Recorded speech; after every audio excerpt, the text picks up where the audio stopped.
आपसे जानना चाहूँगी कि हम जानते हैं कि आप जाने-माने हार्मोनल के स्पेशलिस्ट भी हैं। तो मैं आपसे ये जानना चाहूँगी कि हार्मोन चेंजेस की वज़ह से क्या वज़न बढ़ता है या कमता भी है? बहुत अच्छा क्वेश्चन है आपका मुस्कान। वेट रेगुलेशन में हार्मोन्स का काफ़ी रोल है। सर्टेन हार्मोन्स है जैसे thyroid hormone, cortisol, growth hormone, इनका वेट पे डायरेक्ट इफेक्ट है।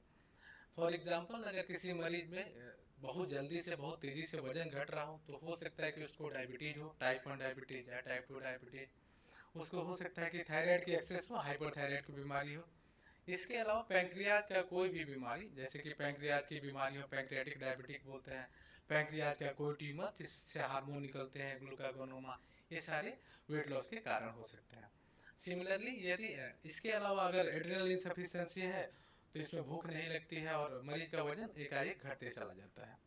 सिमिलरली, अगर वेट गेन की बात करें तो इन्हीं हार्मोन के कमी या ज़्यादा से वेट गेन हो सकता है। फॉर एग्जांपल, अगर ओबेसिटी है, इंसुलिन रेजिस्टेंस है तो वेट गेन होगी। इसके अलावा यदि मरीज को कुशिंग सिंड्रोम है, इसमें कॉर्टिसोल हार्मोन ज़्यादा बनने लगता है, इस वजह से मोटापा होने की चांसेस काफ़ी बढ़ जाते हैं। अगर हाइपोथायराइड हो, जिसमें थायराइड ग्लैंड एनफ अमाउंट में हार्मोन नहीं बना पाती है, ये भी मोटापा का कॉमन कारण है। पैंक्रियाज का एक ट्यूमर होता है इंसुलिनोमा, ये भी मोटापे का बहुत कॉमन कारण है। और पार्टिकुलरली बच्चों में ब्रेन के ट्यूमर्स, जो भी ट्यूमर पिट्यूटरी के आसपास हो, ग्लैंड, ब्रेन का एक स्ट्रक्चर है पिट्यूटरी और हाइपोथैलेमस, कोई भी वहाँ का ट्यूमर हो मोटापा कर सकता है। बच्चों में क्रेनियोफैरिंजियोमा करके एक बीमारी है जो बहुत कॉमन है और बच्चों में मोटापे के लिए जिम्मेदार है। और साथ ही मैं आपसे ये भी जानना चाहूँगी कि जब भी वज़न कम होता है तो लोगों को ये भी नहीं समझ आ पाता कि ये वज़न कम क्यों हो रहा है, इसका कारण क्या है? किसी बीमारी के कारण हो रहा है या खाना कम खाने की वज़ह से हो रहा है? तो ये कैसे अंतर पा सकते हैं, कैसे समझ पाएँ? सडन वजन कम होना या सिग्निफिकेंट वेट लॉस बोलते हैं। सिग्निफिकेंट वेट लॉस तब मानते हैं यदि आपके बॉडी का जो एग्जिस्टिंग बॉडी है उसका more than 5% weight loss last 3 महीने में अगर आपका हुआ है तो ये सिग्निफिकेंट वेट लॉस है, प्रोवाइडेड दैट कि आप अलग से डाइट कट डाउन नहीं किए हो या बहुत हैवी एक्सरसाइज शेड्यूल पे नहीं है। अगर आपका वेट लॉस 5% से ज़्यादा है तो आपको अपने डॉक्टर से मिलनी चाहिए।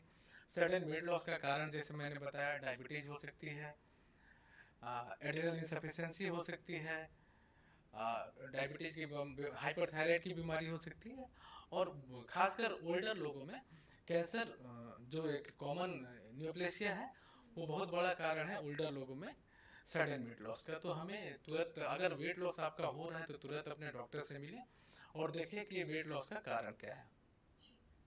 सर और साथ ही जैसा कि आपने बताया बूढ़े लोगों में, तो क्या बूढ़े लोगों में भी ऐसा कुछ होता है कि वज़न कम जाना या बढ़ जाना, ये सब हार्मोनल चेंजेस की वज़ह से हो सकता है?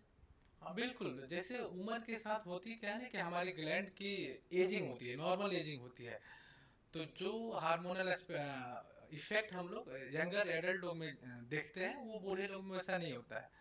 तो बूढ़े लोगों में एड्रिनल इंसफिशिएंसी हो सकती है, टेस्टोस्टेरोन जो मेल सेक्स हार्मोन है उसकी कमी हो सकती है, उससे थकान आना, कमजोरी लगना, एनर्जेटिक फील नहीं होना, ये काफ़ी कॉमन है। इसके अलावा जैसे जैसे एज बढ़ते जाती है चांसेस ऑफ डेवलपिंग मैलिग्नेंसी बढ़ते जाती है। सो ओल्डर लोगों में अगर वेट लॉस हो रही है तो ये बहुत बड़ा रीजन है कि डॉक्टर से मिलें और तुरंत इवेलुएट कराएं कि कोई कैंसर तो नहीं है।